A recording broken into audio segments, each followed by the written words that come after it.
পরিবারের আদরের সন্তানটি যখন এই দূরপ্রবাসে আইসা পড়ে, তখনই দূরপ্রবাসী ছেলেটার প্রতি আর কারো মায়া থাকে না। কারণ এই প্রবাসী ছেলেটা তো ওই দূরপ্রবাসে ভালোই আছে, ওই দূরপ্রবাসে তো মেলা টাকা কামাইতেছে, অনেক সুখে আছে। সেজন্য তার খোঁজখবর নেওয়ার দরকার পড়ে না, সেজন্য তার মনের কথাগুলা জানার প্রয়োজন পড়ে না। একজন ভাই গতকালকে খুবই কান্নাকাটি করতেছে, ভাই আজকে 7 বছর ধইরা এই প্রবাসের মাটিতে পরিবারের লাগে যুদ্ধ করতেছি, খায়া না খায়া টাকাগুলা পরিবারের হাতে পাঠাই দেই পরিবারের মানুষগুলা একটু ভালো থাকার জন্য। তারা যখন বলে যে ঋণ করে চলতেছে, ধার করে চলতেছে, খাবার খাইতেছে, তখন আর এগুলা সহ্য হয় না। তখন কারো কাছ থেকে আমি টাকা ধার কইরা আমি আমার পরিবারকে পাঠাই দিছি। এইভাবে চলতে চলতে আজকে 7 বছর হয়ে গেছে, এখনো শুনি ধারের টাকাগুলা পরিশোধ করা হয়েছে না।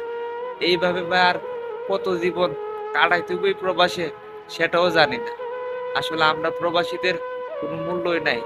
দেশ থেকে যখন বিদায় হয়েছি, তো এখন মনে হইতেছে এই দেশে মনে হয় আমাদের আর কোনো জায়গা হবে না। আমরা মনে একেবারের জন্যই এই দেশ থেকে বিদায় হয়ে আসছি ভাই। এই কষ্টগুলা পরিবারের মানুষ একদমই বুঝতেছে না। আর একটা মানুষের তো চাহিদা আছে, 7 বছর 8 বছর ধরে ছেলে মেয়েদেরকে ভালোভাবে সময় দিতে পারে না, স্ত্রী সন্তানদেরকে সময় দিতে পারে না। আর কত কাল যে কাটাইতে হবে এই প্রবাসে সেটাও ভাই জানি না। 7 বছর ধরে এত টাকা পাঠাইছি, কিন্তু আমার এখনো দান নাকি পরিশোধ হয়নি। আমি যে এত টাকা দিচ্ছি প্রতি মাসে 50,000 60,000, এই টাকাগুলো কোথায় যাইতেছে? আমার আসলে ভাই আর বাঁচার কোনো ইচ্ছা নাই।